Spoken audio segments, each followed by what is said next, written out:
Coming at you live, Eat Marketplace, Chef Leah, and we are in Old Town Temecula. And I hear you're a little bored right now. So considering you're bored, I'm here to serve you. Why not, right? We're gonna make bone broth tonight. We're going to bolster your immune system, guys. You've gotta get some nutrient-dense food in your body all the time.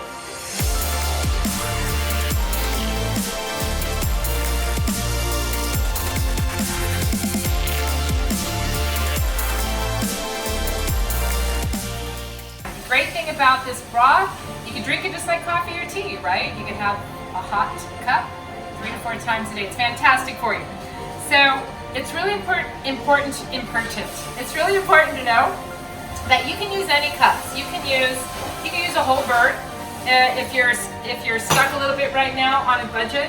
I don't want you to think that you have to necessarily have to go out and buy a nice cut of chicken or go to a farm and get all your bones. You can use the legs, the thighs, chicken breast. We got these are bone in. I'm going to show you quickly how to take the bone out.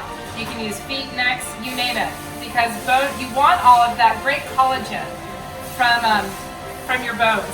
And it's the same with, you can also use beef bones. You can use duck bones. It's up to you, but right now we're going to use chicken. So super easy. When you get a breast like this with the bone in, you've got this cartilage that goes all the way around and then into the breastplate, the breastplate of the bone. I can't talk right now, but that's okay. And then you're gonna go all the way around this little joint, right up to the tip. Give it a little crack.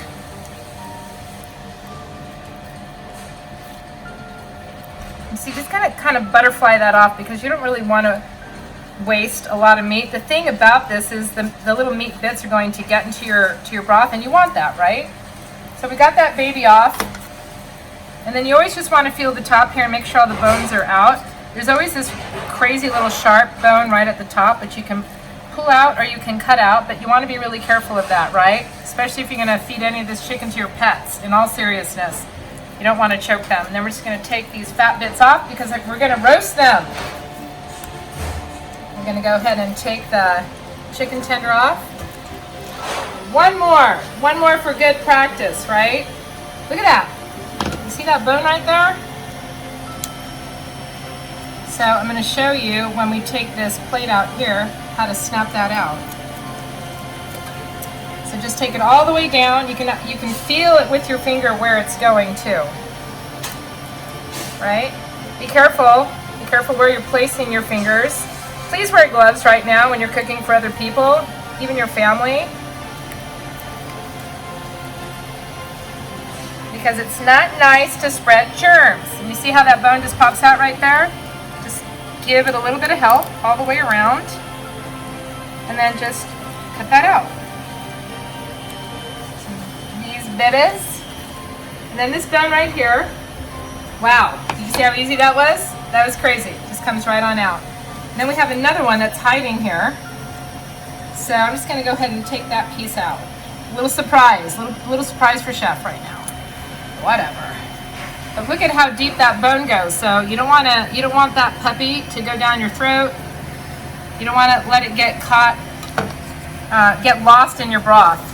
So you see this tender? This is your chicken tender, and it comes off really easily. You're just going to take it all the way down that cartilage line there. Look at that. Just disconnects, just like that. There's your chicken tender. There's your breast. So we can roast the breast too, and then you can use them for things like enchiladas. You can shred the meat for enchiladas. You can chop it up. A little bit of meal prepping. We're gonna skip it ahead. I'm all over the place. Somebody stop me. Okay, so we can shred it for enchiladas. We can chop it up for chicken salad. There's so many different uses. Obviously the tenders are great for the kids, right? You can make chicken skewers with the kids. It's kind of endless when it comes to chicken. So, putting another pair of gloves on. We're going to take all these bits and pieces and we're going to roast them. I'm just gonna go ahead and put the breasts on here too, and I'll just pull the bones out when they're ready. The bones are gonna take about maybe 10 minutes. And you wanna roast them because you're getting this really beautiful caramelization, and it's going to bring out a lot of the flavor, right? A little olive oil, a little bit of salt. That salt will be nice in your stock. And then we're gonna put this in the oven. Ooh, those veggies are pretty. Look at those beautiful veg. Ready for stock. Look at all those nice little brown bits that we call fawns, right? So what you're doing when you're roasting a lot of your veg is you're just pulling out the sugar in them. That's, you know, that beautiful sweetness from your carrots and your fennel and your onions. It's by roasting, by taking these extra steps and roasting, you're adding a whole nother layer of flavor to your stock, to your bone broth. So you can do it one pot. Obviously you can do one pot, but if you're doing your, what do they call those? I actually forget what they call them. Everybody with me? The one pot that you cook like rice in. Anyway, I'm forgetting the name. So you can use that too. I'm kind of old fashioned. I also have my old school big La Crusette that I'll just leave on for 8 hours, crack the lid, on simmer, let it go. This is what we have in the kitchen.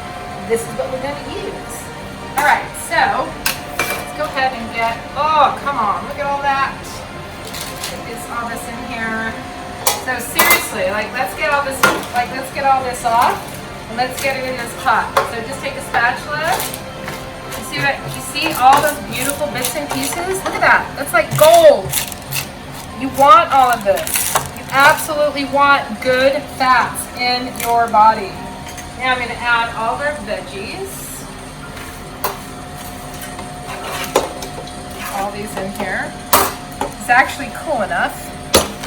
This is the great thing about parchment. Just gonna pick this baby up.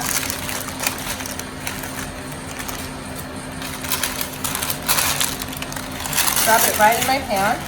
Okay. Make sure all your bits and pieces are in there as well. I'm gonna cover it with water. Here we go. It's just so beautiful. And if you have apple cores, you could throw your apple cores in there. If you you have some,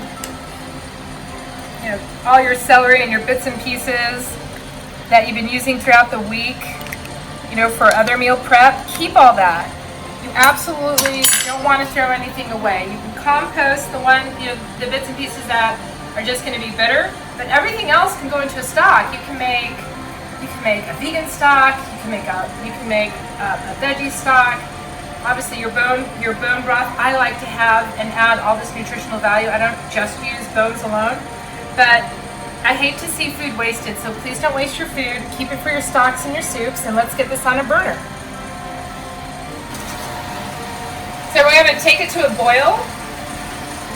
And once it boils, we're going to bring it down to a simmer, and we're going to let it go for about 8 hours.